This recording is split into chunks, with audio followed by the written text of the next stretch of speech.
नमस्कार मु शुभांगी स्वागत करुछि शब्द झड़ को। ओल्ड इज गोल्ड ए कथा सबु बेले चर्चा धरे।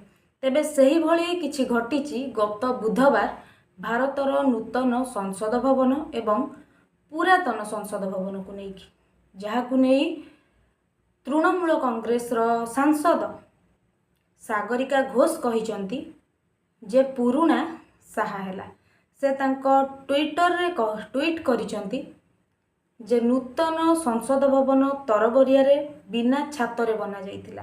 बारंडा विहीन एही संसद रे पानी गलिबारु आमे माने आश्रय नैथिलु नुआ पुरुणा संसद भवन रो बारंडा रे। हाँ आज्ञा, से कहिसंती पुरुणा संसद भवन रो छात ही आम पई साहा हैला एवं मजबूत हेई भीषण वर्षा समय रे छिड़ा हैला।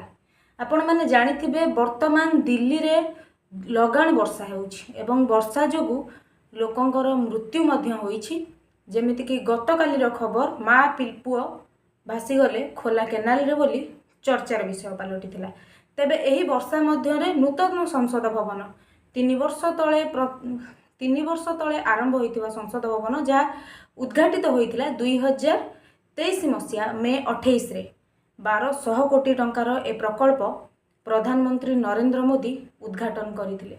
तेबे एही संसद भवन वर्तमान पानी बाहरे पेपर लीक भितरे पानी लीक ए कथा कहिसंती कांग्रेस रो सांसद तमिलनाडु कांग्रेस सांसद मणिकम टागोर कहिसंती बाहरे पेपर लीक भितरे पानी लीक एवं अनेक क्षेत्र रे यह सत्ता मध्य। कारण जो भली भावे परीक्षा समय पेपर लीक रो कथा उठुला से भली भावे वर्षा दिन रे जे कोनोसी छात को देखिले पानी लीक रो कथा आसुची। जेते नूतन इमारत बनिची सबुरु आसुची गोटिए खबर छात कणा केउठी टनेल रो असुविधा रु पानी लीक होउची बोली।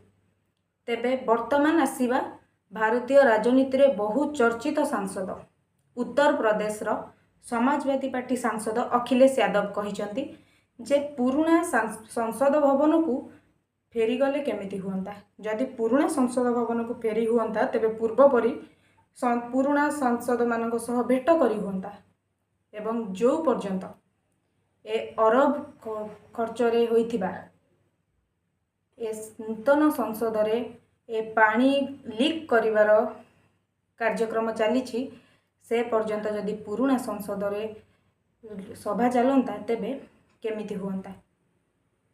एतिकी नुहे आज्ञा, जेहेतु 1200 कोटी टंका खर्च हेई संसद भवन रु पानी लीक करुची ए कथा को नहीं आम मानकर मध्य चिंता करबा आवश्यक। 1200 कोटी टंका कौनसी व्यक्तिगत संपत्ति कहार नथिला। 1200 कोटी टंका थिला ए देशर जनसाधारण संपत्ति, जहाकू वर्तमान मध्य कर नहीं करी खाद्य रे कर, वस्त्र रे कर, घर रे कर, जंत्रपाति रे कर, एमिति कि पिउथिबा पानी रे मध्य कर लगैछंती कहिले कोनोसी प्रकार असुविधा हेबनी। कारण यह सत्य जो भली भावे इंग्रेज माने कर वसूली करुथिले सेही भली भावे एठी गोटे व्यवस्था मध्य रे अव्यवस्थित करर व्यवस्था करि दिया जाइछि, जहा फल रे कि साधारण मनीष शोषणर शिकार होछि। एभली समय रे एभली खबर देखिले जे कहीं भी होना कहीं समस्त करदाता को बाधिब, समग्र देशवासी को बाधिब। कारण तांको कर रे बनिथिबा भारतर गणतंत्र मंदिर आज संकटापन्न गलुछि पानी एवं 1200 कोटी टंकार से संसद भवन पाई 120 टंकार बाल्टी ही होइछि यथेष्ट। तेबे एही भली वीडियो देखिबा पई आम सह शब्द झड़े जोड़ी हे रुहंतु एवं निजर मतामत कमेंट बॉक्स रे जणांतु। वास्तविक आउ कौन कौन समस्या रहुछि देश रे एवं किभली हेई परिबो तार समाधान।